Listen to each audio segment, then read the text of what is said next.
El libertarismo es el respeto irrestricto del proyecto de vida del prójimo, basado en el principio de no agresión, en defensa del derecho a la vida, a la libertad y a la propiedad, cuyas instituciones fundamentales son la propiedad privada, los mercados libres de intervención estatal, la libre competencia, la división del trabajo y la cooperación social, donde solo se puede ser exitoso sirviendo al prójimo con bienes de mejor calidad a un mejor precio. Dicho de otro modo, el capitalista, el empresario exitoso, es un benefactor social que, lejos de apropiarse de la riqueza ajena, contribuye al bienestar general. En definitiva, un empresario exitoso es un héroe. Este es el modelo que nosotros estamos proponiendo para la Argentina del futuro, un modelo basado en los principios fundamentales del libertarismo, la defensa de la vida, de la libertad y de la propiedad. Ahora bien, si el capitalismo de libre empresa y la libertad económica han sido herramientas extraordinarias para terminar con la pobreza en el mundo, y nos encontramos hoy en el mejor momento de la historia de la humanidad, vale la pena preguntarse por qué digo entonces que Occidente está en peligro. Digo que Occidente está en peligro justamente porque en aquellos países que deberíamos defender los valores del libre mercado, la propiedad privada y las demás instituciones del libertarismo, sectores del establishment político y económico, algunos por errores en su marco teórico y otros por ambición de poder, están socavando los fundamentos del libertarismo, abriéndole las puertas al socialismo y condenándonos potencialmente a la pobreza, a la miseria y el estancamiento. Porque nunca debe olvidarse que el socialismo es siempre y en todo lugar un fenómeno empobrecedor, que fracasó en todos los países que se intentó. Fue un fracaso en lo económico, fue un fracaso en lo social, fue un fracaso en lo cultural y además asesinó a más de 100 millones de seres humanos. El problema esencial de Occidente hoy es que no solo debemos enfrentarnos a quienes, aún luego de la caída del muro y la evidencia empírica abrumadora, siguen bregando por el socialismo empobrecedor, sino también a nuestros propios líderes, pensadores y académicos que, amparados en un marco teórico equivocado, socavan los fundamentos del sistema que nos ha dado la mayor expansión de riqueza y prosperidad de nuestra historia. El marco teórico al que me refiero es el de la teoría económica neoclásica, que diseña un instrumental que, sin quererlo, termina haciendo funcional la intromisión del Estado, el socialismo y la degradación de la sociedad. El problema de los neoclásicos es que, como el modelo del que se enamoraron no mapea contra la realidad, atribuyen el error al supuesto fallo del mercado, en vez de revisar las premisas de su modelo. Sobre pretexto de un supuesto fallo de mercado, se introducen regulaciones que lo único que generan es distorsiones en el sistema de precios que impiden el cálculo económico y, en consecuencia, el ahorro, la inversión y el crecimiento.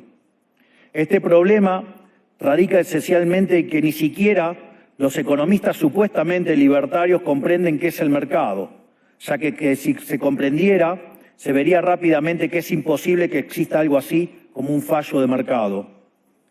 El mercado no es una mera descripción gráfica de una curva de oferta y otra de demanda en un gráfico. El mercado es un mecanismo de cooperación social donde se intercambian voluntariamente derechos de propiedad.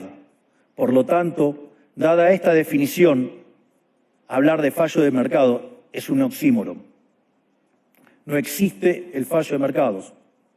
Si las transacciones son voluntarias, el único contexto en el que puede haber un fallo de mercado es si hay coacción. Y el único con la capacidad de coaccionar de manera generalizada es el Estado, que tiene el monopolio de la violencia. En consecuencia, si alguien considera que hay un fallo de mercado, les recomendaría que revisen si hay intervención estatal en el medio.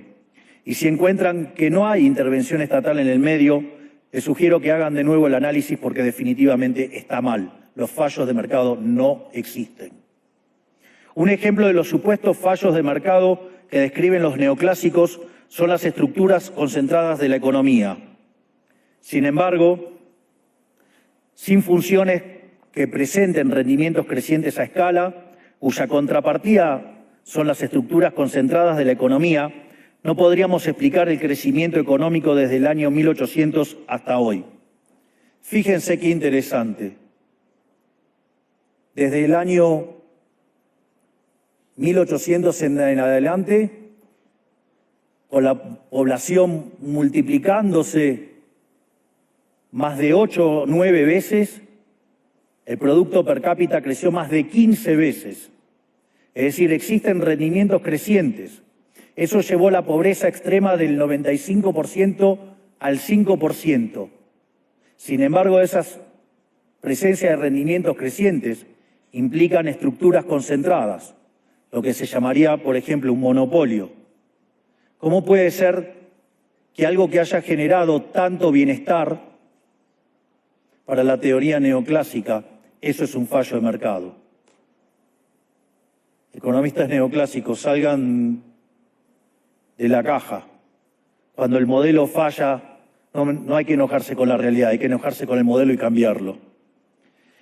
El dilema que enfrenta el modelo neoclásico es que dicen querer perfeccionar el funcionamiento del mercado atacando lo que ellos consideran fallos, pero al hacerlo no solo abren las puertas del socialismo, sino que atentan contra el crecimiento económico.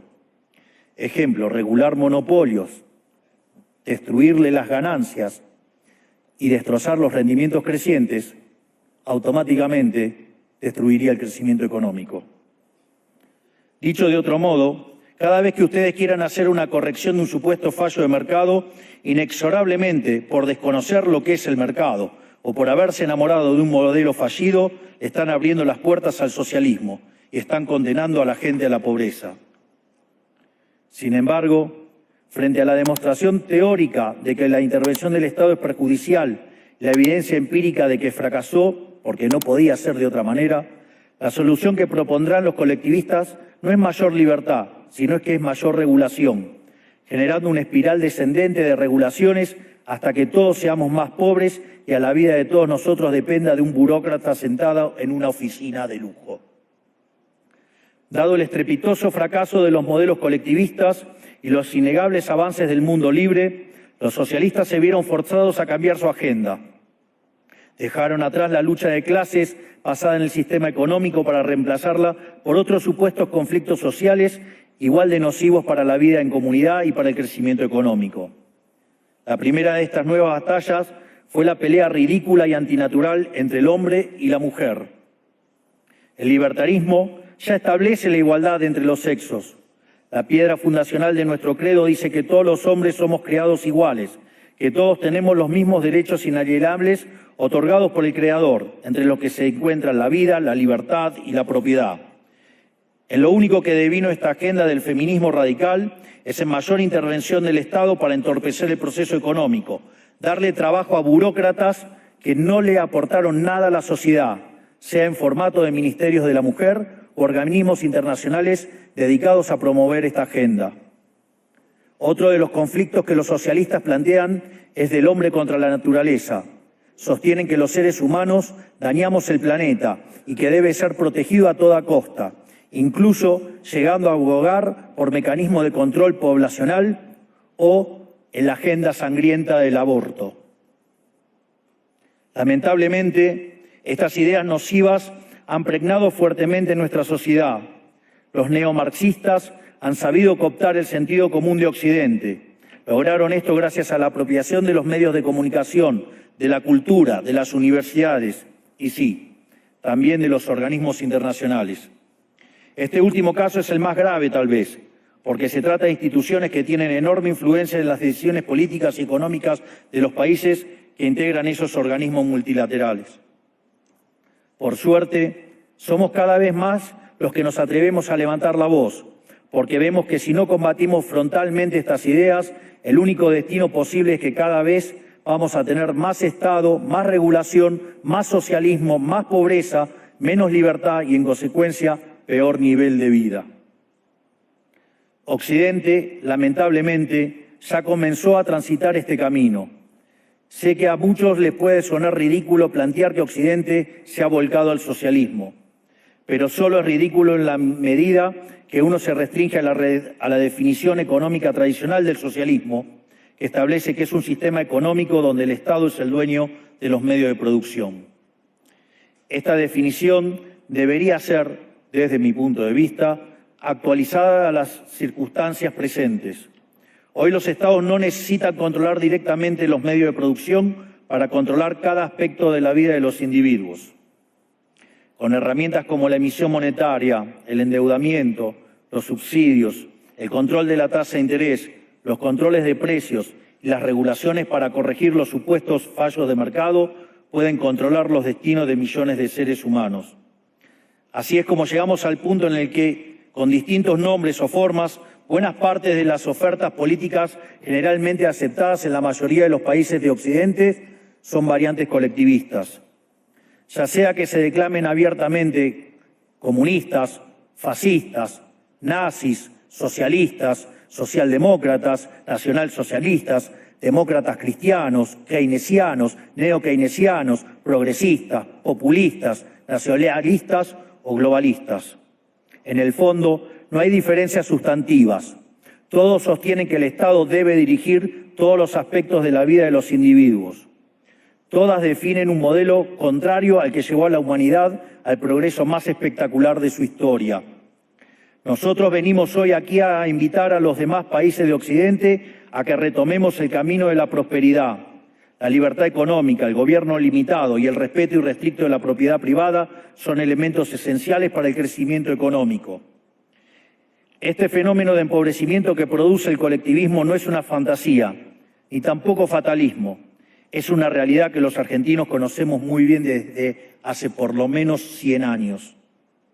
Porque ya lo vivimos, ya pasamos por esto, porque como dije antes, desde que decidimos abandonar el modelo de la libertad que nos había hecho ricos, estamos atrapados en una espiral descendente donde cada día somos más pobres.